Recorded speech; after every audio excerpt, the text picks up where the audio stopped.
In magic, actually, there are many presentation or tricks that we pretend to fail.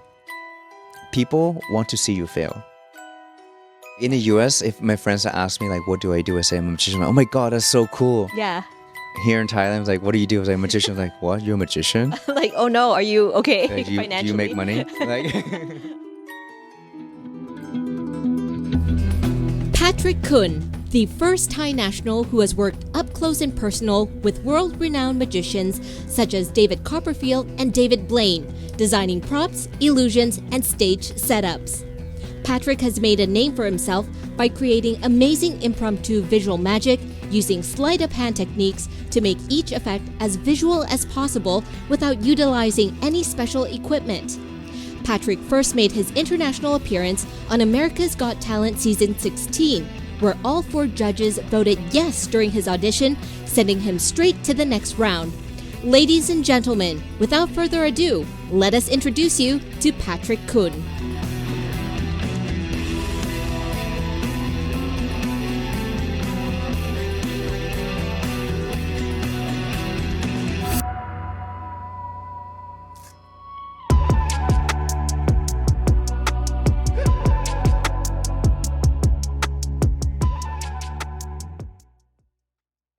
Over 75% of the people watching this video are not subscribed.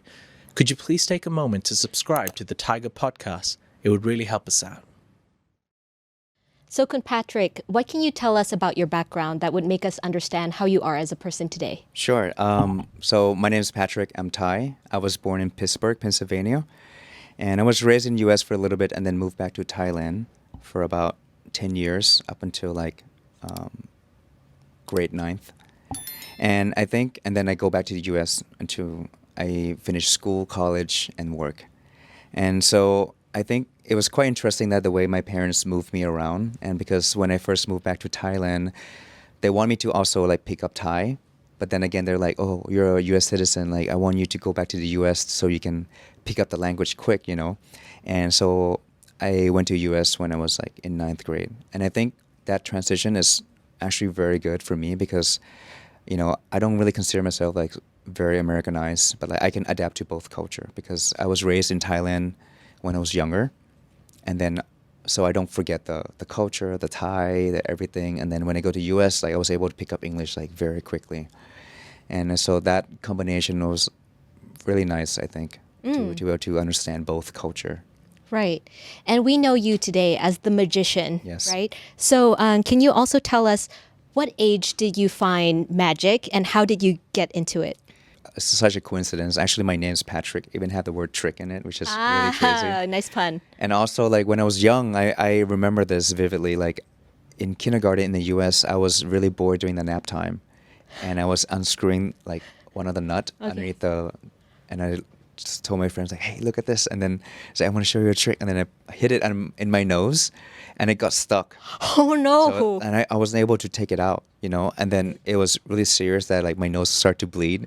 And so the teacher has to call my mom and bring me to the hospital to like get it out. Oh, so that was basically my first magic trick, which is very funny in a way. Yeah. But then when I was young, you know, in school in Thailand, there were some magician that come to school, perform some magic. I've seen some magic shop and stuff like that. So that kind of like, I see it and I liked it, but I wasn't really getting into it very seriously until I go to the US. Mm-hmm. And in the US, my friend, during Christmas time, he bought me like this gift set of magic VHS tape back then. I will be watching it and then practice in my room. And I was like, wow, this is so cool.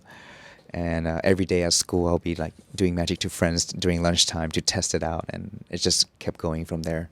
You owe everything to that friend now from that one Christmas gift. I know. Also, who is your idol, your magician idol? So, I watched a lot of magic TV back then, obviously David Copperfield. There's another Japanese magician named Cyril, which is big in Asia. He's like, David Blaine is also another person who really started this whole street magic thing. So it's all the big names that I've seen, but also there are also many magicians in the magic community that you probably don't know their name, but they're amazing. And, I study a lot from them to do what I do today.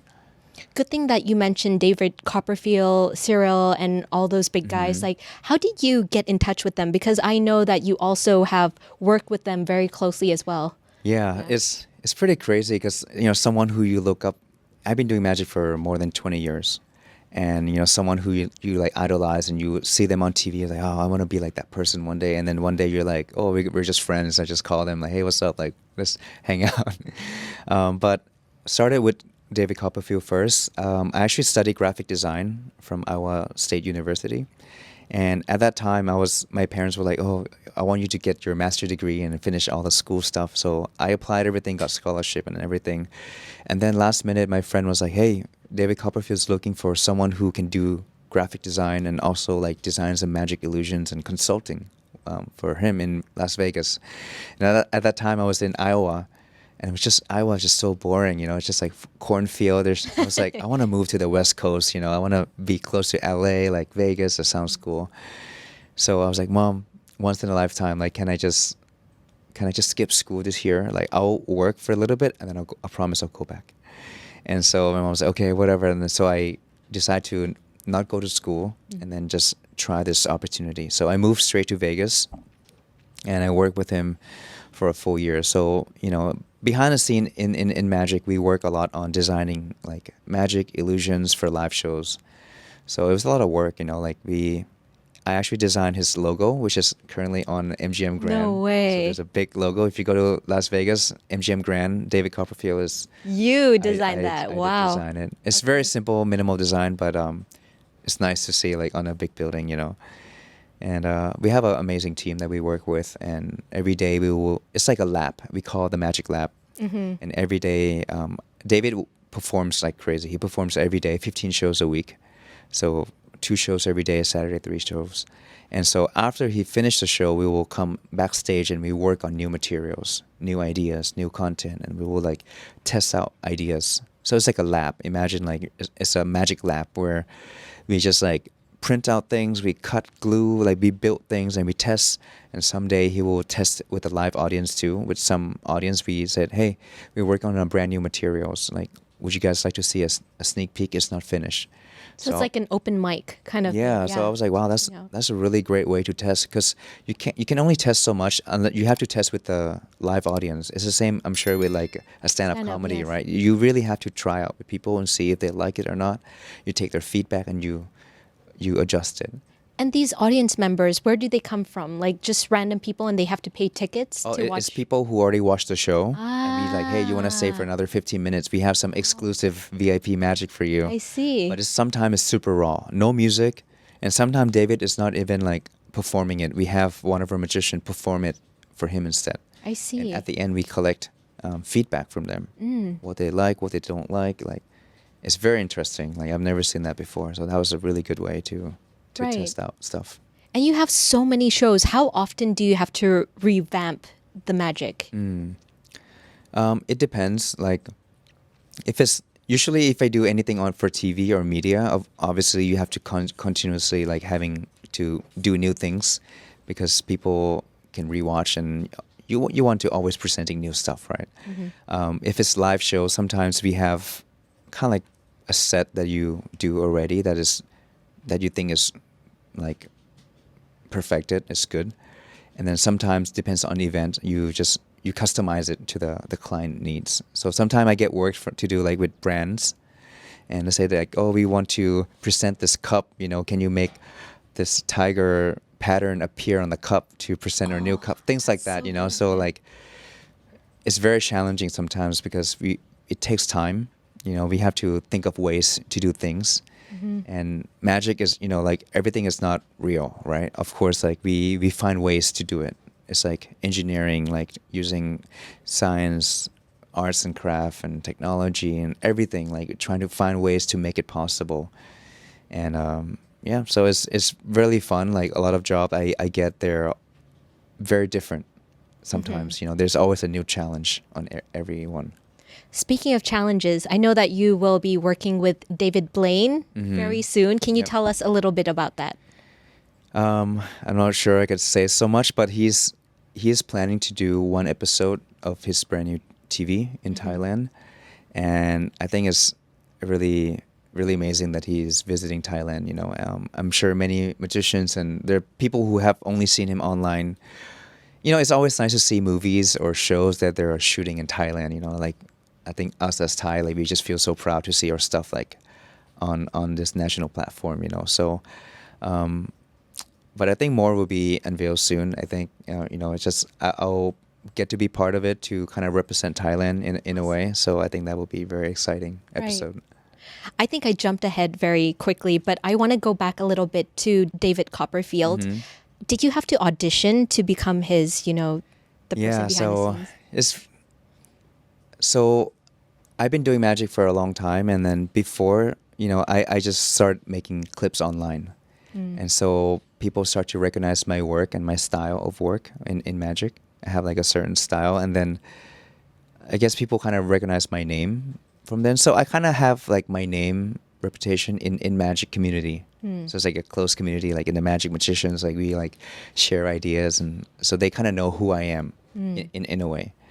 And then my friend kind of recommended me, so I kind of met with him and had an interview. But usually David doesn't really have like consultants or people to really work with.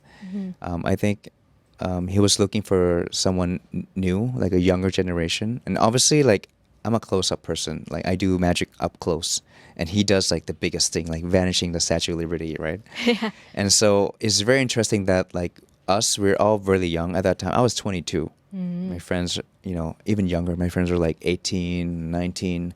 All the young magicians, like we were working with him to hopefully integrating like close-up, because the advantage of close-up, because people get really they can really experience magic, right? And it's very personal. Whereas big illusions is amazing and grand, but you don't feel the connection as much. And so the goal is to take this and combine somehow so that people, when they're seating, in a 700-800 theater, seat theater, they can still experience magic to them, on them. And so that was really, really interesting. So there wasn't really like an audition, but like, I mean, obviously he's seen my work, and then we worked a little bit, and then everything was good, and then we just kept on working. Nice. And what kind of lessons did you learn from these big guys that you've worked with? Like I think David Copperfield, even though he's probably the most successful magician ever in history, and I don't think anyone can really top his record, right? And even though he's so successful, so rich, he's a billionaire, probably he's the richest magician in the history, and he still work hard every day. I think also he wants to keep his legacy as well, and I think David now is maybe like, he's probably more than 60 years old, but he's still performing minimum of 15 shows a week. On Christmas or Thanksgiving, he performed 4 or 5 shows a day. Like that's crazy. That is so much work. But still, he's still working so hard, and there's never an ending to being perfect or stop. Like he's never satisfied. Like everything we built, even though it's something that we work on for 10 years, is still being developed. Make it better, make it better, make it better. And he's a perfectionist, and I think that's something that, like, even though you're so successful, you're so established, he probably could have retired, but I think he wants to perform until he could, Right. And I think that's something that's very inspiring to see that, he just loved the art so much, he just want to keep doing it until he couldn't. Right. It's true passion for him. Yeah. Right.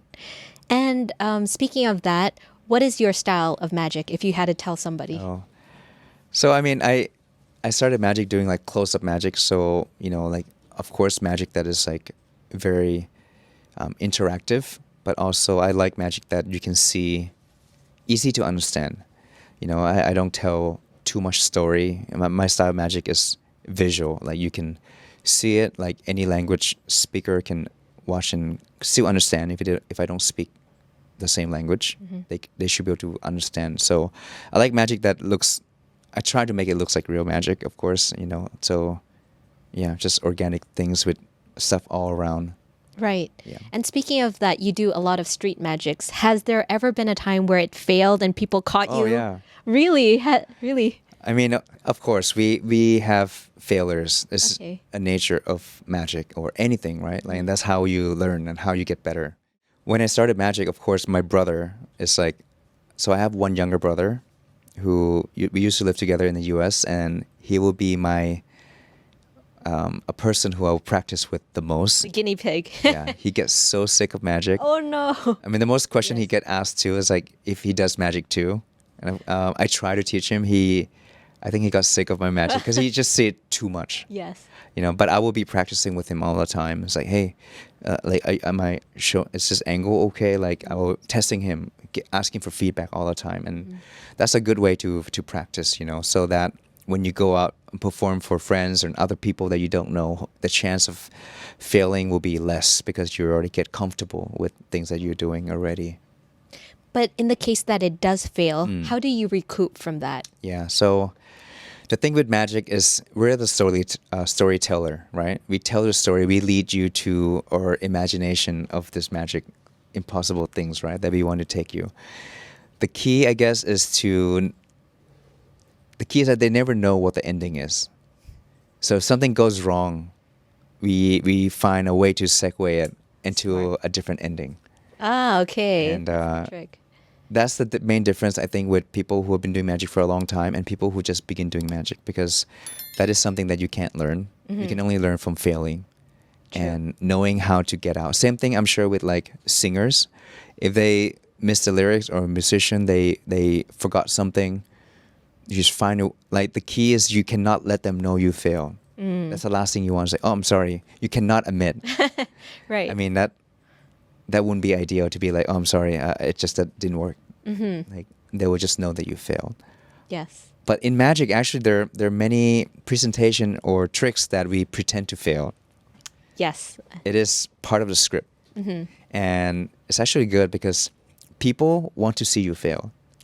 Oh God. It's true. Horrible people. Like, Yes. you know how David Blaine does the stunt where he like, frees himself or whatever. People want to see him like die. People want to see people gosh. get hurt. Yes. No, it's true. Like, Yeah. that's why like all this talent show, you see people who doing this dangerous thing. Of course, they will be safe, but of course we want to see them fail. That's the nature of human. We want to see people fail. And sometimes in magic, it's like we have of course we have our safety, but making people believe that, playing with their emotion of like, oh my God, like, it's like a thriller. You watch the movie, right? It's like, this guy's gonna get killed from this guy. Like, we know it. It's like, oh wait, he got saved. Like, you play with emotion, and magic is basically like a live movie for me, I think. We're like the director, and we're like taking you to this journey, and then we sometimes, like, magic construction is really complicated. It's really interesting when you think about it, like how we basically play with people's emotion, surprises, right? And sometimes we tell jokes to make them relax, and sometimes we do serious things, and sometimes, so it's a bit of everything, and yeah, it's really interesting and fun. No, that's so cool. And do you have a favorite magic trick that you love to do at parties? Is there a specific one, or you just change it up sometimes? I mean, I carry a deck of cards with me all the time. I mean, it's something that I just get so used to, like, practicing and playing around with. It's easy to carry. I mean, there are tricks. I'll be showing you some magic after. Yes. But yeah, I just things that I have with me, like I don't carry like big props, and those are more for like a show. But like for everyday casual environment, of course, things I can do with your phones or your watch, your money, deck of cards, some coins, just things that you can be found around. Yes. And those are fun to do. So kind of like more minimalistic with the Yeah, props yeah, and yeah. stuff, and more close up and personal. Yeah, yeah. I also want to ask you, is there a difference between a mentalist and a magician? And Yeah. if there is, what is it? So we're the same. Mentalists will probably claim that they're not magician. they're magicians. You guys are the same. Yeah. We both do magic, except magician you can see. Mentalist is all in your head. Nah. So it's all about things that they create in their head. It's illusion in their head. You know what I mean? Yes. It's like things with mind reading and power suggestion and hypnosis and just everything is related to mind, you know, like with your brain, things like that. Right. But they're using magic. Similar tricks, you would Same say. thing. Ah. Yeah. And for you, what is appealing about magic to you personally? For me, like magic just create this. I don't know. It's a feeling that I don't think any art form can replicate or bring that from people. You know, for me, like seeing people. I'm sure same thing with like stand-up comedy. Like it's like when you tell jokes or when you say something and they're happy. It's like that energy that you get, right? Yeah. And the same thing with magic is. Doesn't matter if you're old or young or any race, magic brings them back to their childhood, that feeling of like surprise that you can't really get it from anywhere else, I think. Because magic is like, they see things that is like not possible, things that you don't see in everyday life. So for me, it's like a special power in a way that I can create that for anyone. And it's a good feeling, you know, and also in a way for me, like I just love to create magic and play around with magic. I think it's so unique and so fun to like, because it's like not I'm not like building something that you see every day. It's like I'm creating the impossible. Like, okay, one day I'm like I wanna be able to fly in the air. Like how can I do it? So then you find different ways to make that happen. And usually there's no reference of things that has already been done. You have to invent new things that doesn't exist. So it's fun for me to. It's like kind of solving puzzles, like jigsaws, right? Yes, exactly. Right. Yeah, I think that's exactly it. You know, is you're solving a puzzle that does never exist. Wow. And Yeah. how often do you come up with new and fresh ideas? It depends. You know, it's like I don't sit and say, okay, I have to come up with ideas. You know, Right. but usually like depends on work, especially on TV. Of course, they're like, okay, we need like 5 effects to perform. Like, can we do some magic at the candy shop? Can you think of something, or and then you're trying to find things that you can do, or things that already exist, and then maybe you change it, adapt it to your own style. So that it really depends on work. And now social media, of course, like magic on social media, you have to adapt it in a way because it has to be done quick. Like I can't sit for 2 minutes and talk. Like 30 seconds, they have to see what it is, right? So it's a different style of magic that we have to adapt onto the social media platform and have to make new content.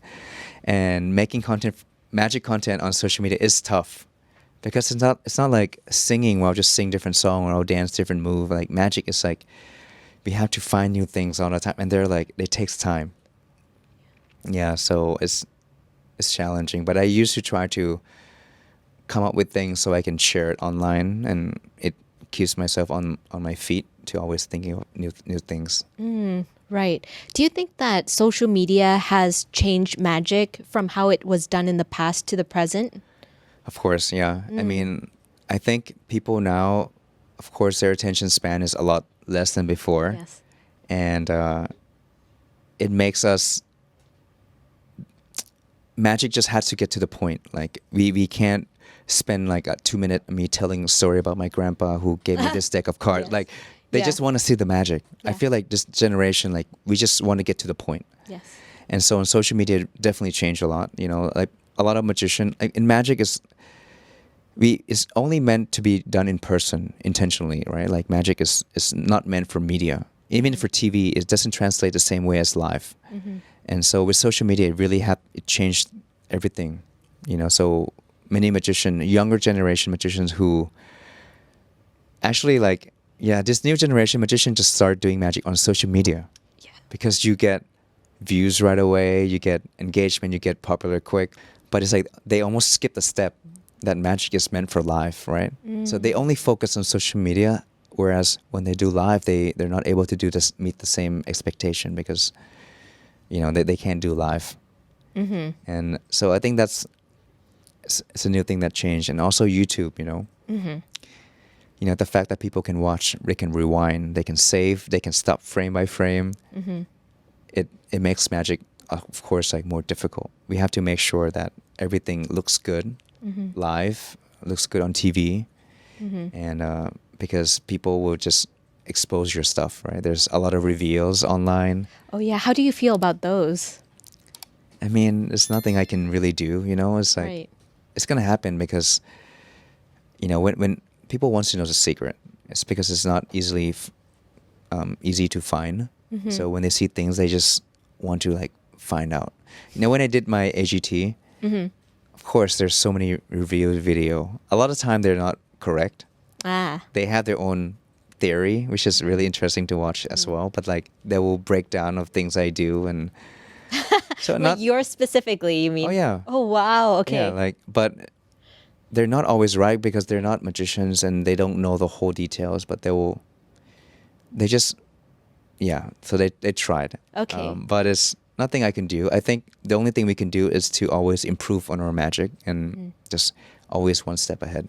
Yeah. Yeah, so they can't catch up. Right. Have you ever tried breaking down any of the big boys' magic? Like, I think you did this and this. Yeah, Yeah? of course. Yeah, I mean, as a magician, like we don't watch magic the same way as you. Normal. Yeah.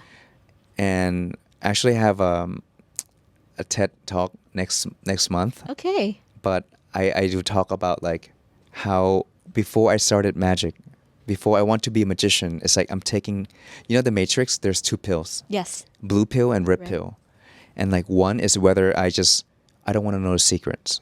I'll just enjoy the magic. Or another one is like I fall down to this rabbit hole, and I go to a different world, and I know how everything is done. And I live with that, but I cannot come back out. And then, of that course, one. I chose this path.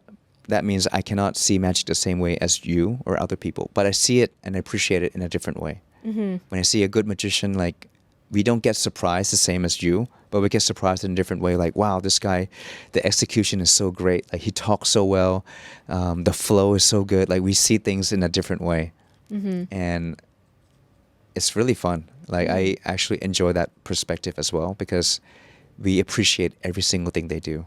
Right. It's like all the like we know how it's done. Even some stuff like in magic, we have magic convention every year. Actually, next month, February, there's one of the biggest magic convention in UK called Blackpool. More than 5,000 magicians around the world, they gathered and they just share ideas and they try to fool each other. Magician will try to come up with tricks that even magician will be fooled. Whoa. So it's like next level, you know? Yeah. Like things, like even magician, like we know everything, right? Yeah, pretty But they're much. like, fool us. That's what's fun about it, you know? Magician, we just like to share ideas, we perform magic to each other and get some feedback from others, help each other. So it's a really tight community, really fun. Sometimes we think they will like it, Yeah. and when we test it, okay, wait, it's not the same as what we thought. Yeah. And we have to adjust. So in magic, a lot of time we think about how they will react. Okay, they will do this and they will relax this, but sometimes you have to test them out. So if you don't test it out, sometimes you don't know if your theory is correct or not. Yes, Yeah. correct. So we were talking about people who are just audience members and people who are magicians. Can we talk about people who are Thai and versus non-Thais? Are their reactions similar, different, and how?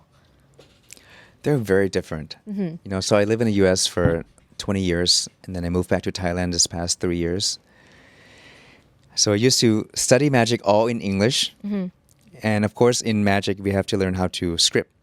We talk, we're like acting out. Like I act as a person who can do magic, right? I mean, so we learn how to talk and everything is all in English. I remember when I first moved to Thailand and had to do magic in Thai, like it's really strange for me to like switch the language. Because like, I don't see those kind of words that much in Thai, or there's not many magicians in Thailand who talk in Thai. So I don't know what to base off. But it was interesting every time I come back and I do magic for people here, the reactions are a little different. Like in America, you always get those like, oh my God, how do you do that? Like that's amazing. Oh my God. Like, you know, kind of that style. And some people, they run away. Like you'll probably have seen David Blaine and people always run away. Yeah. Jackson Wang, I did magic for him. He did run away, Whoa, but that that's was so good. cool. Yeah. But in Thailand, I feel like people are shy. They get scared to see magic, or like, I think in general, just the culture here, I think we're just More reserved, I would say. more reserved. Yes. We're like, especially especially when there's camera and things, like people are Yes. more shy. But I feel like the newer generation these days, they're different. You know, like I feel like older generation, we're still like really conservative and really reserved. So they're amazed in seeing magic, but they just don't say it out loud. And the thing they often say is like, เฮ้ยทำได้ยังไงอะเอ๊ะไม่เห็นมือไวไม่เห็นเลยแบบ like they're like more like curious. Right. You know, they don't not gonna get those like, oh my god, like Yeah. that's amazing, like run away, like you're not gonna get those Yeah. in Thailand. But the interested things is that I mentioned before was Thai people who have studied abroad. I think they absorb a lot from abroad too, but they tend to view magic in a different way. And maybe they're just seen more.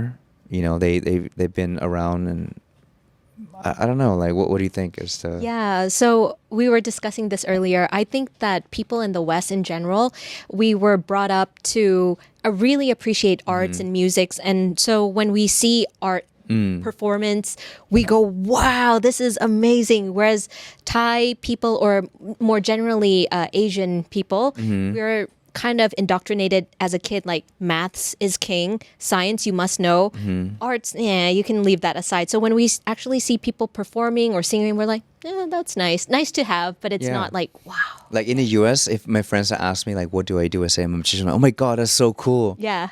Here in Thailand, it's like, what do you do? I was like, a magician. Like, what? You're a magician? Like, oh no, are you okay Like, do financially? you make money? Like, Oh no. no, Right. when I first met my wife, parents, first question she was like, do you make money? Oh no. That was the first question. Oh no, yeah. You know, but I think these days, I think everything is changing.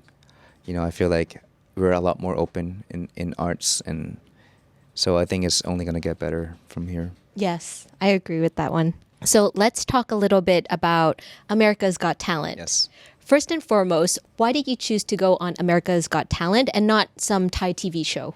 Yeah, so actually before America's Got Talent, I've been contacted from at least 5 or 6 Got Talent. So Thailand Got Talent for sure is one. Asia Got Talent. British Got Talent. I think France Got Talent. France as well. Okay. Yeah, Thailand and US, of course, America's Got Talent. I was just thinking like, I don't really be on so many different ones. And if I could, like, I just want to go to the biggest one. Perfect. Yeah. Yeah, so I got offered to Thailand, but I would just feel like it won't fully represent my magic. I feel like just because in America's Got Talent, they have been shooting magic. And it's very important too, I think, for production to understand how to shoot magic. AGT, I have to say, they're so professional. Like, they shot magic for 16, 17 years. And they know exactly what they need to do. They have magic consultant on teams, like looking at monitor. They make sure that when everything's get aired, it's YouTube proof. Awesome. Like, there's nothing that will leak that shouldn't be seen. And I think they really, also they make you look good. And I was like, I really want to go to AGT. And at one time, actually it wasn't my first time being on AGT. Actually, I went there twice. Twice.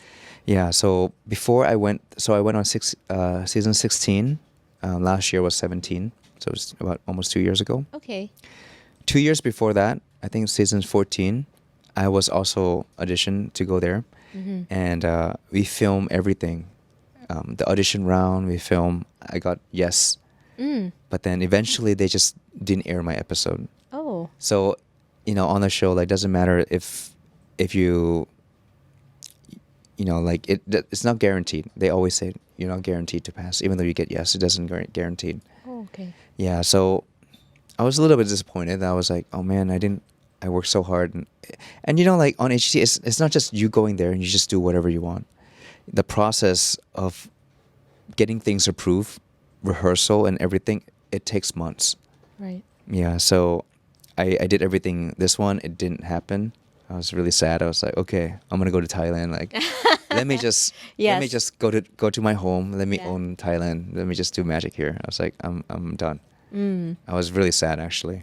Yes. And went to Thailand, and then I got contacted again. They were like, okay, well, you know, 2 years ago, you know, I did go there already, right? And you guys gave me false hope and didn't go on the yes. show. Like I don't care if I win or not. I just want to be on it. Yes. And it was just one on my bucket list. And then eventually I did, and then it was You got great. 4 yeses. Yeah, I watched so- that episode. So it was, yeah, it was a challenging project for sure. Mm-hmm. But I was proud that I was able to do it, you know, Right. one time. So I know that you got auditioned into America's Got Talent in season 16, and then you were brought back with the wild card one. So did you obviously had to construct a whole different new kind of illusion. Yeah. Actually, even from the first round, I have to already give them ideas up into finals. Oh, whoa, okay. Yeah, and magic is so hard because they, of course, the judges have seen in everything for 16 years. Like, you know, when it's like, oh, can I do something with money? They're like, oh, it's been done. Oh, can I do that? Oh, it's been done. It's like we want something new, something fresh, and it's a lot of pressure, you know. Right. And it's challenging because when you audition, you're like, okay, I need to plan second, third, and final already. Right. Have an idea so they can see the potential that you make sure you do good things at the end. But then again, it's really hard because first round you want to do something that's good and impressive because it might be your only tape. Yes. But sometimes you want to save the good stuff for last. Yes. So it was really difficult to weigh. You know, some people they like save the good stuff for last. I had a few friends who they said treat the first one like your last. So they did the best one here. Oh no. Yes. And then the later one, they have really hard time to come up with new stuff because the times start to get really short. Right. Audition is pre-recorded. Second round is pre-recorded. Third, fourth start to become live, and you only get like a few days. Right. You know, so you have to always think ahead as if you're making through all the time, and it's a lot of effort. Yeah. In your opinion, do you think that there's any, how do you call it, any rigging with who's going to win first, or no, it's purely talent and it's purely like the judges, they really did not know in advance? Yeah. So I work on TV as a kind of like a producer and a creative too. I've been on that position where I am judging people and I am selecting people. I'm not going to say about the show, but I don't think any TV show is 100% honest, of course, because, you know, like you can't, all reality TV show, of course, you know, the drama and everything, you have to make it entertaining. And of course, you have to cater to what people want. So if you really go with the fact and everything for real, it's going to be boring. Like story, like if I tell a normal story and I don't add anything, like it's a boring life. The guy and a girl fall in love, they work, that's it. Boring. Of course, you got to add some drama and all those things to make it fun, right? So I think it's the same thing. All right. Yeah. So ever since you went on AGT season 16, have people been recognizing you more, and how have you been dealing with the new fans coming in? Yes, but at that time, it's like I'm not in the US. Ah, right. So I'm in Thailand, and Thai people didn't know at that time that I'm Thai on the show, because I did mention that I was from Pittsburgh. It's just part of the script. Ah, But I really wanted to say that I was from Bangkok. But I totally understand their point of view, you know, like that I should represent America because it was America's Got Talent, right? So I understand exactly everything that they wanted me to be, you know, but I think like in the TV world, you just have to accept it, you know, just go with the flow because they're only going to make you look good. There's no reason for them to make you look bad. It's just maybe their decision of things that they want you to do, it may not align exactly with what you want, but they only want good things from you to make you look good. So I think they did a really good job of shaping everything, you know, to the way it is. I went off track. What was the question? that's totally fine. So I know that the recognizing, right? Yes. Yeah. So I was already in Thailand at that time. So I mean, it was also during the 2019, pre-2019. So I didn't really get to meet that many people. I think it would have probably changed if it's this year, I think. Yes, I see. But in Thailand, one person tweet my video and it went so viral on Nice. Twitter. And I think I've gained about more than 10,000 followers in a day Wow. on Twitter. So that was crazy for me. So because they're tweeting, oh, this guy's from Thailand, and Thai people really like was so excited and happy, and so it was good for like media press and things like that. Yeah. But people have seen a lot. I just maybe people don't know I'm Thai as well because my name is also Patrick. not Thai. Yeah. Yes. And but I think people know now. Yeah, It's just I like think- when that happened, it was they didn't know. Yeah. I also know that you have your own business, which is selling card games, even selling your services, teaching other people how to do tricks. Am I correct? Yep. And this is called Mirage. Is it still there? So Mirage is just like a name of my custom playing cards. You know, as a magician, we always want to have our own things, right? Like, but deck of Merch. cards, we have to print a lot. Like, you can't just print 5 decks. Like, I have to print 5,000, 5,000. 10,000. You know, Yeah. so huge quantity. So of course, when you want to make a custom deck, of course you have to try to find a way to sell it. But it was kind of like a deck of cards that I designed myself, and I was selling it. I made like 4 versions. So every run, the first run I made like 5,000, then like 7,000, and then 10,000, 8,000. That's the volume? Volume per. Whoa. It's a lot, Wow. That's a but lot of sold cards. out. Yeah, so it's sold out. Nice. yeah. So Yeah. it was good. Like I get to take graphic design and kind of combine with magic, and I was able to mix them together and create a product. Nice. And are those like normal deck of cards Yeah. or made specifically for magic? No. You No, can just play it as Yeah. normal. Wow. They're okay. we just print with like really high quality playing cards from the U.S. Right. There's also a factory in Taiwan. They make really good casino grade like playing cards. Casino grades. Yeah. Unfortunately, like in Thailand, it's kind of illegal to import playing cards. Yes.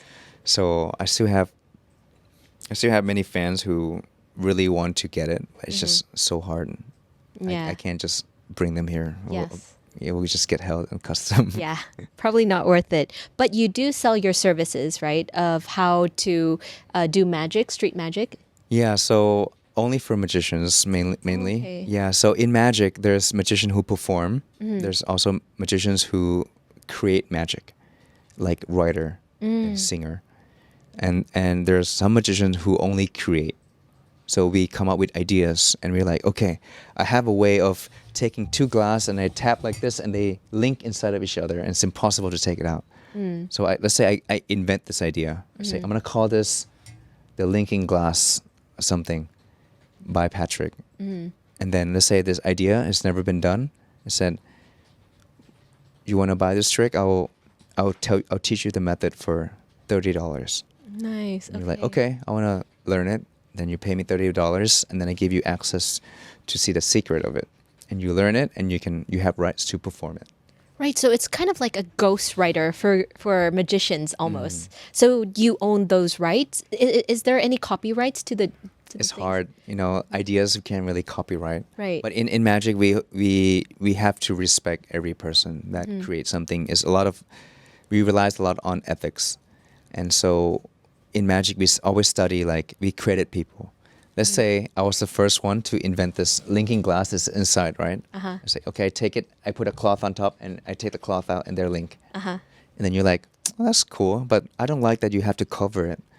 What if you just go like this, bing, and it's inside? You came up with version 2, right? So you say, you ask my permission. Hey, Patrick, can I resell this? But I'll credit you as the original creator. Right. So you'd be like, okay, I'm going to call this something else, the Linking Glass 2.0.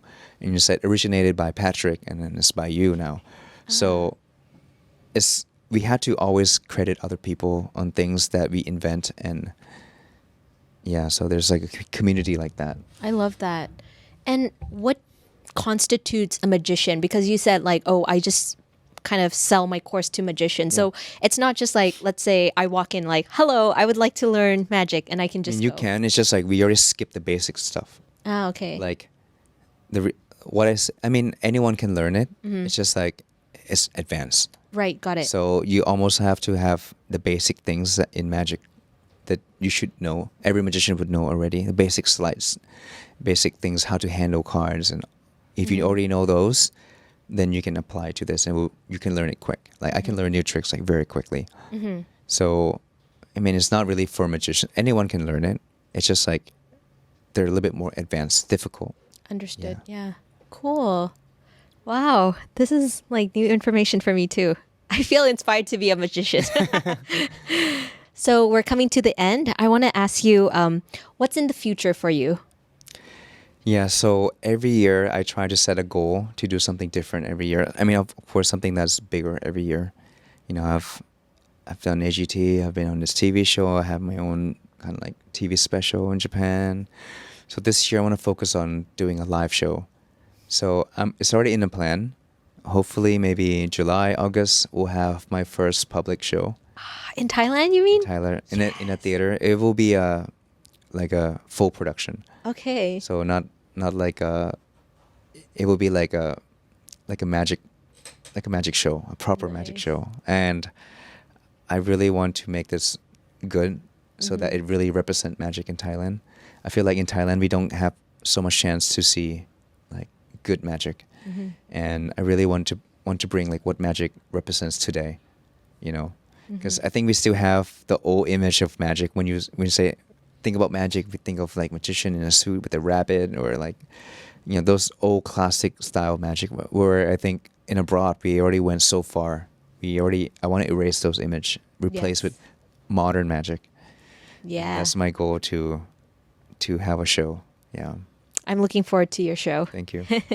And last question, what advice would you give to the youngsters who want to become a magician as well? I think, you know, the reason I do magic for more than 20 years, and the reason I still love it the same way as day one, is because I didn't choose magic for other thing. I chose it because I like it. There wasn't like I didn't choose magic to be a magician. I didn't choose magic to be famous. I didn't choose magic to make money or to pick up girls. I chose magic because I just really like it. And that's the reason why I was able to do what I am today this far. And I think like when you have short goals, sometimes you tend to skip why you do it. You do it for the ending, but so you kind of skip the middle part. So I think in anything, you know, if you just keep doing it, if you like something, doesn't matter with magic or anything, art, you do it. If you like it, you do it. And I think that's only going to take you far. Because in art, if you're not above average, it's hard to do anything, right? Like you just have to go all the way. And I think that's the only way to be successful, is to really pursue it. If you like piano, do it. Like, Right. just do it. You have to enjoy the journey, love the good, the bad, the ugly. Just Yeah. keep going at it. Exactly. Right. Like, you know, and I think as we grow up, time is more limited, right? So if you're young, explore. Yes. Try different. If you don't like something, change. Do something. You know, you have so much time. As you get older, you don't have that much time to choose. And of course, ideally, you don't want to waste your time either. So pick wisely, explore. You know, in magic too, like I never thought I would be doing magic. Really, I really never thought. It's just like opportunities just kind of slowly come, and that's just shaped my path. Right. Because I was like, I want to be a graphic designer. I want to be a professor teaching design or something like that.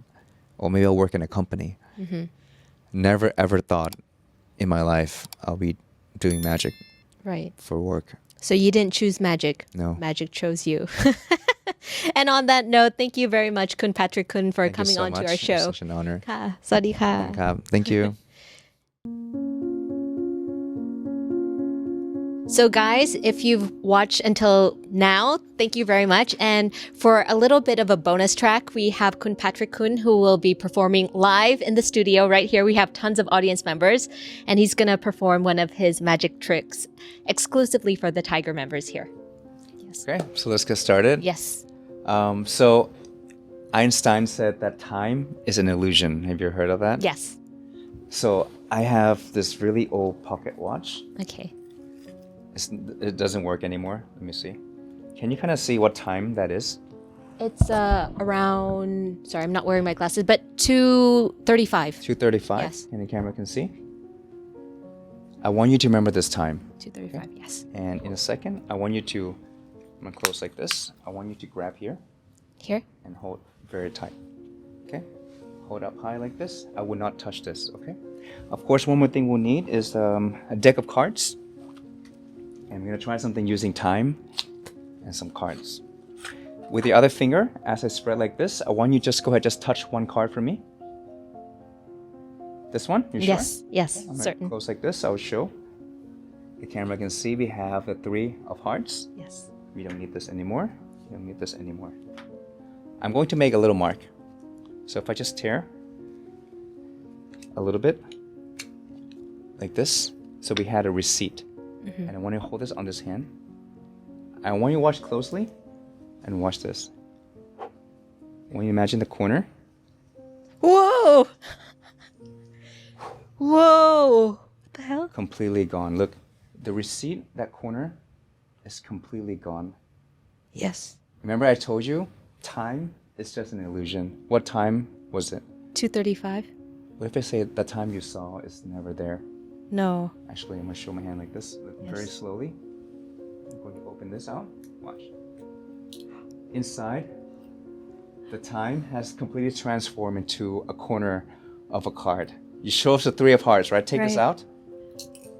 The only way to prove it is to see if it's a perfect match. It's a match. How the heck? Oh man, that's super cool. Thank you so much.